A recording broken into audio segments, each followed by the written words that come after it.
Hello everyone, welcome to the In the Frame podcast. I'm Luke, as always I'm joined by Pip, and today we're joined by the wonderful Bhulla. How are you, Bhulla? Hello, I'm good, thank you. I'm very well. I'm good. How are you? Yeah, doing well, doing good. Have you had a good week so far? Yeah, I've this week has been great. I've been moving into a new office, my first one, and it feels really good. Moving into the jewelry quarter, a place that I've always been around. Fantastic. Yeah, you've made me and Luke feel really nostalgic because obviously Yeah. I'm now down in Devon, but spent 30 years in Birmingham and know the jewelry quarter really well, as does Luke. So kind of just Yeah. you earlier, Bhulla was just kind of showing us out the window and looking in on sort of beautiful Birmingham. So that's great. But yeah, well done, mate, on kind of moving into your first proper sort of production office and everything. That's fantastic. Thank you. It's been an organic progression. That's how it feels. It feels like it's come at it's a calculated move, not too rushed. The right time. Obviously, I'm still riddled with risk and thinking like that, but in a good way. This is gonna kick my ass in getting more work because now I've got overheads. But the biggest impact that I'm hoping it has, and that I plan for it to have, is on mentality-wise. I've worked at home long before lockdown, and there's always little tips and tricks I need to do, like get dressed in the morning, because the whole day becomes blurred. I'm used to that, and I know that the productivity levels can decline without even knowing it. But now I've got a place where I go, I'll work, and then I can go home and appreciate being at home. There's that separation. So I think this is going to have a huge positive impact on the whole mentality of working, especially when you're self-employed and a lot of your work has to come from your own research and development. Yeah. Well, what I want to do now, Bhulla, is kind of take you all the way back to the beginning. So, I mean, I know of you, and I know that you're a amazingly, fantastically creative person. But what kind of kicked it off for you? Where did that creativity come from? What was the kind of first initials, kind of creative sparks for you, and then how did that sort of move into film? Yeah, I've been thinking about this. There wasn't one big moment. I think I've grown up in that environment. I've grown up in a manufacturing environment with my parents having a textiles factory. So it's been all making everything, process the factory line. That's all embedded in me. And I think just it's just rippled throughout everything I do. So from a young age, I was always into art, and I went through school, and it was just natural for me to be doing art at GCSE, and then at college, and then an art foundation, and then doing illustration with animation at university. That was always a natural move without being aware of the job roles, how to make money, how to live off it. That's something I've got used to since being thrown into it. So from a young age, I can remember, I mean, my dad runs a textiles factory. My mum makes everything. She's a handy person. Lots of furniture in her house she's made from scratch with wood and tiles. All the curtains, all the textiles in the house, it's all been made. As a family, a general rule has been, before we buy something, can we make it? And that down to presents, up to furniture. Can we make it? Right, if not, let's buy it. That's great. What a great philosophy to Great have. way to live, yeah. Yeah. So I remember one thing on Blue Peter when I was really young. They were showing how to use a camcorder to make stop frame animation. You could take pictures on it. So I thought, I was watching that, and I would have been like 6 or 7, very young. And I remember just trying to do this with our camcorder, trying to move a car. And then being curious with the computer. There was always animation softwares and made for kids, make a cartoon, and that rippled into Movie Maker, playing around with the Windows Movie Maker. Then that went into Sony Vegas, and then went into Adobe Premiere Pro. So that making stuff has always been there, and it's not just film and video content. Remember, I started doing art, so it's come from illustration and painting, and that's evolved into filmmaking. Only recently I've realized, upon reflection, that filmmaking is a tool, and it's one of my mediums. It's not my only medium. It's one of the mediums that I use to explore a project. Very good. Incredible. Luke, you got a question? I do, yes. So you now make films for a living. Knowing a lot of young people are at that beginning stage where they're trying to climb, and they're trying to get to a place where this can be their career, this can be what earns them money. But it's very tough, especially during lockdown, kind of breaking in and such.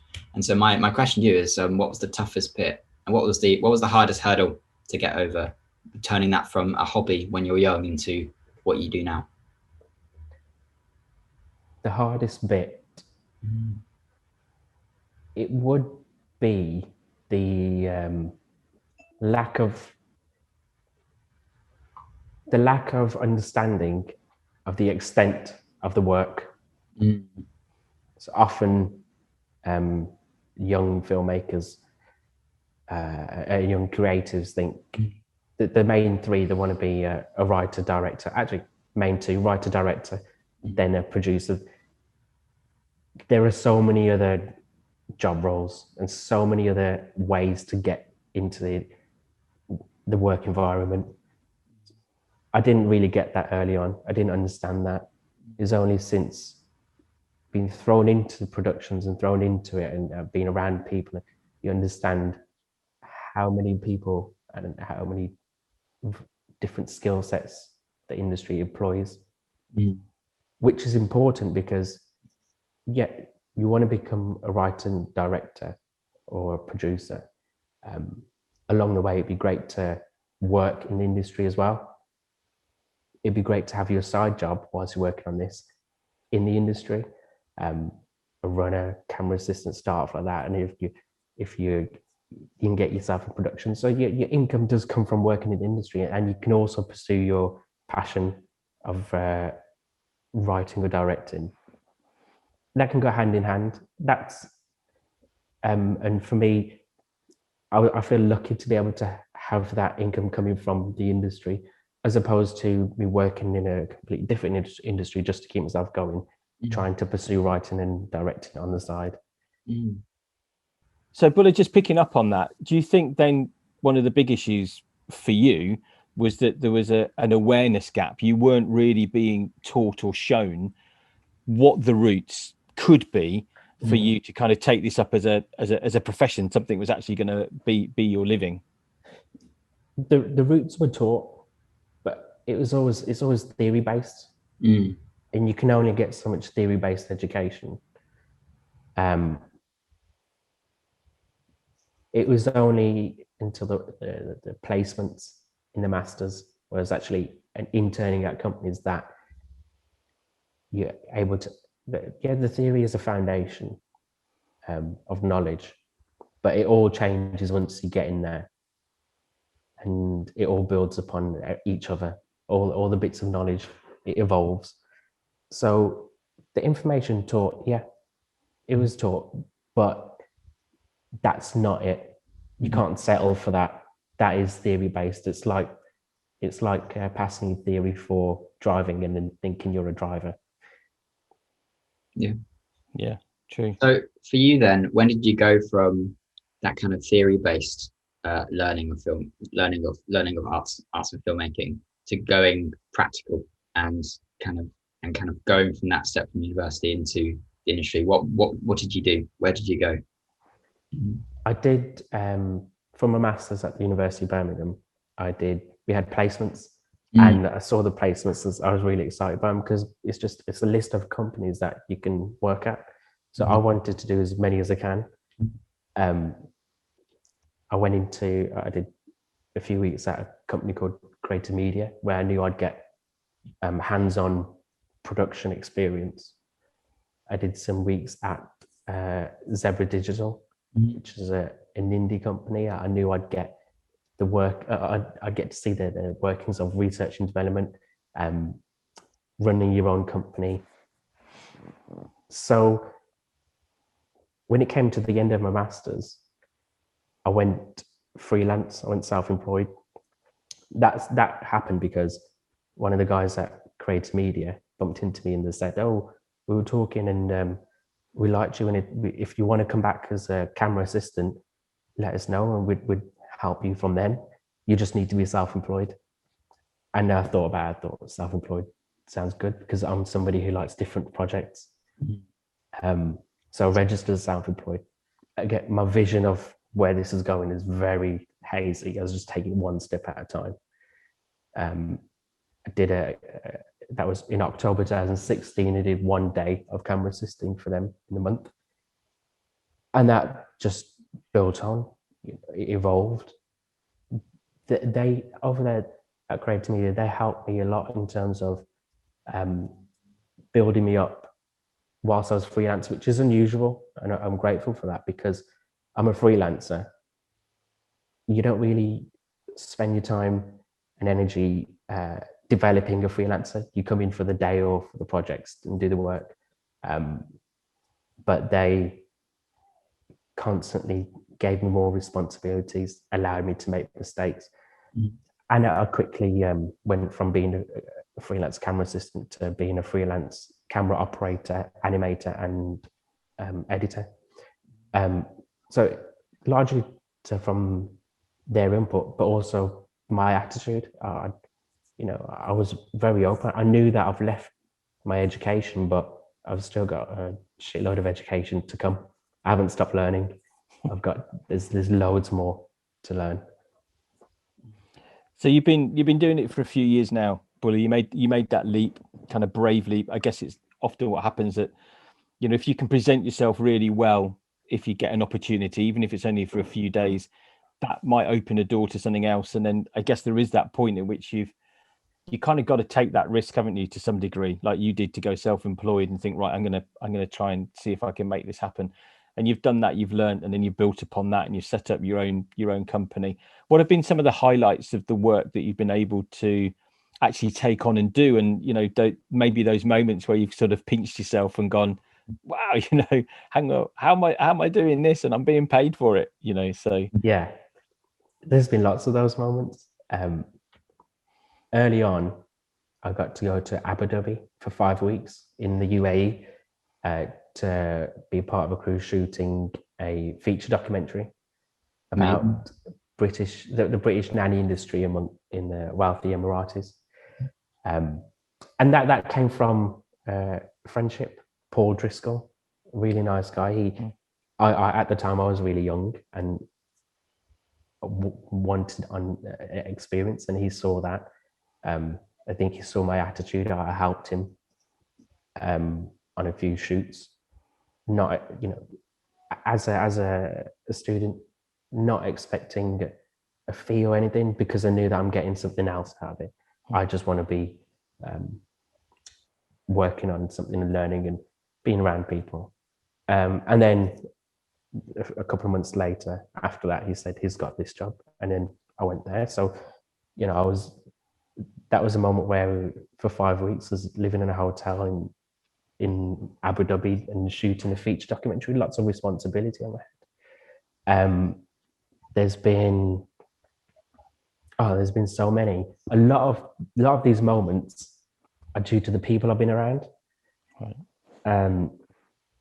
I've been around lots of people, more very experienced people who have gotten me onto things, giving me opportunities. Doing that.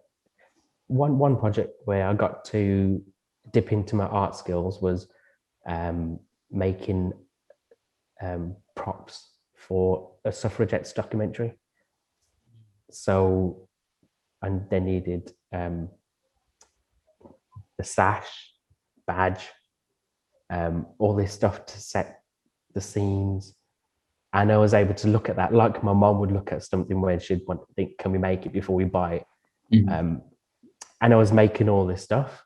I was making all the newspapers and just using every bit of art skills and processes that I've had in the past to think, all right, I need to, how do you make these newspapers? How they look like this? I'm going to make this look like that, coffee stain, etc., or whatever. The dresses, I was doing that, the prison outfits, and that was left to me, to my craft skills. So that was a really nice moment. There's been traveling for work is great. Being in hotels around the country with crew that we have so much chemistry. Recently the opportunity to make a film about to encourage thought and discussion around dying wishes. Sorry, recently having the opportunity to explore dying wishes and trying to encourage thought and discussion amongst the South Asian community. That was special because I had complete creative control. That was the brief, and I was there to think, how do we do that then? They allowed me to write, to produce the whole thing, to really trust my vision in it. So having that creative control is a big moment. Yeah, no, well, just before we came on, we were chatting, weren't we? And I'd been able to see the link that you sent for. I was absolutely blown away by it. It's absolutely fantastic piece of work, really fantastic piece of work. Showed a great sensitivity, I think, as a director and a writer, sort of bringing what could be seen as a really very difficult, quite taboo subject, really. And you brought a lot of life and a lot of color and a lot of, openness into that, which I thought was a great talent, really. So I can see, and I picking up on that one point as well. I think you kind of mentioned it in passing, really, but I think you've nailed something, which is this kind of progression that we all seek to have. People are right at the heart of it, aren't they? It's people that you work with, it's people that open doors to you, it's people that give you opportunities, it's people that support you. People really are so massively key in this industry, and therefore making sure that you're that kind of a person that is open to relationships with people, and finding ways to make sure that you can connect with people, because you just never know where that might lead in terms of what you're doing. Absolutely. I speak to a lot of young people, a lot of students, and one thing I always have a lot to say about internships, because a lot of all this has come from internships. That was right at the beginning of it. I've been an intern, I've worked with interns, I've managed interns, and the attitude is crucial. And I suppose the point you've just made is about people being the heart of it. It matters when you're an intern, because it's not about your technical skills or your creativity skills. When you're an intern, it's solely about your attitude and working with people. Yeah. That all the technical skills, all that stuff, it's to be learned and it's not to be expected from the intern. But not pissing people off is not to be, it is to be expected. Of all my opportunities have been a chain of events from my attitude when I was a student, and I can track back some of them. You can see this happened because I met that person. How did I meet that person? Because I was there and they introduced. I can track that back. Yeah. So it is absolutely crucial, because when you're an intern, you don't expect. You shouldn't expect instant results, instant satisfaction. In having an opportunity, what you're doing is planting seeds. Yeah. I'm seeing stuff happen now that started from how I was when I was an intern. And people do want to help. When you're an intern, people do want to help you if they like you. I've worked with some interns where I've been like, you're getting this wrong. Please don't be like that. Please don't do that, because it's not going to help you. Stop being arrogant. Like I've tried to help on the just one-on-one, just be like, stop being arrogant, because it's not gonna work. I understand how valuable it is for them. Or it's put your phone away, be more aware of your surroundings, get involved, ask questions, don't be afraid, wear the right clothes, wear practical clothes. With interns, I think with the conversation of how important people are in the industry, it can start from when you're young and a student.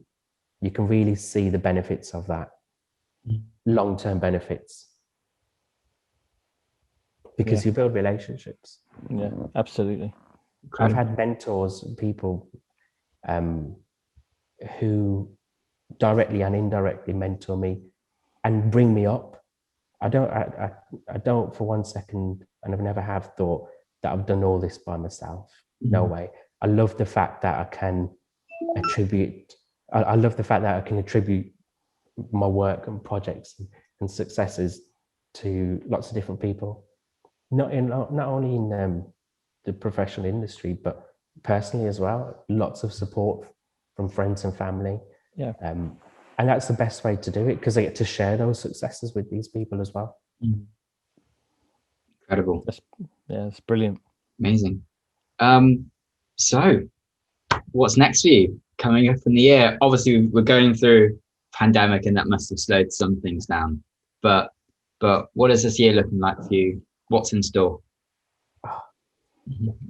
Each year I say this is a make or break year for me.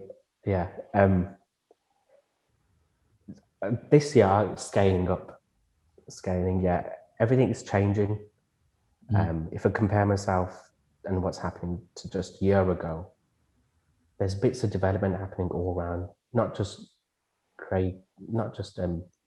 regarding creativity, but business,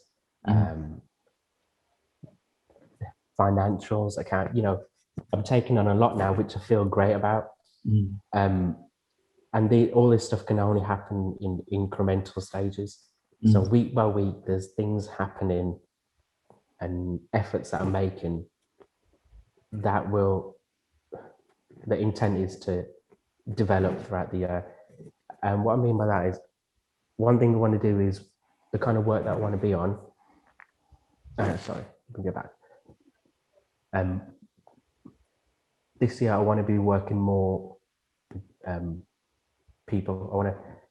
I want to be working on bigger projects that involve more crew, involve people in the pre-production stage. That's something that I've not done much of, but I know the benefit of that is incredibly valuable. And to have people working in pre-production stage means that the project is big enough for that. So I've got my eye on that. I've got friends around that to collaborate with. This year, I also want to expand my knowledge in funding. I'm working on a couple of projects at the moment, which is really broadening my horizon.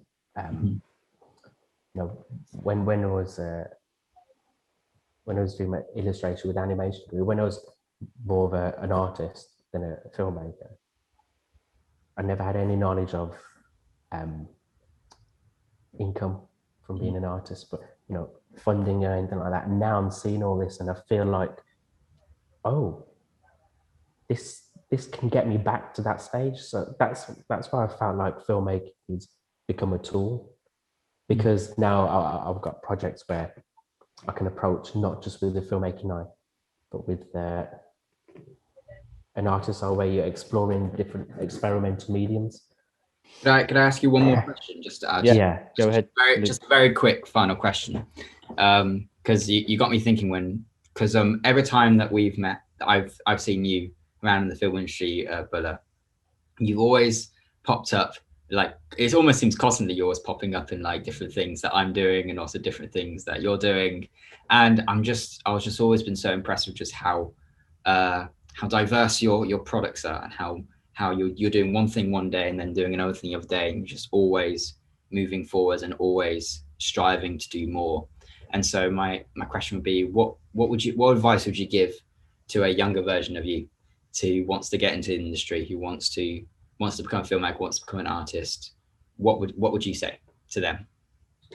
I would say to a young person who sees me doing lots of different things and all being varied in what I do, and always trying new things, that's come from me always telling myself that I don't know everything.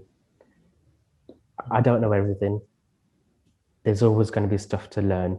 I can't walk around like I know absolutely everything. That's a recipe for disaster. To be able to experiment, develop on projects, meet new people, you got to understand that you'll never know everything. There's always something to learn.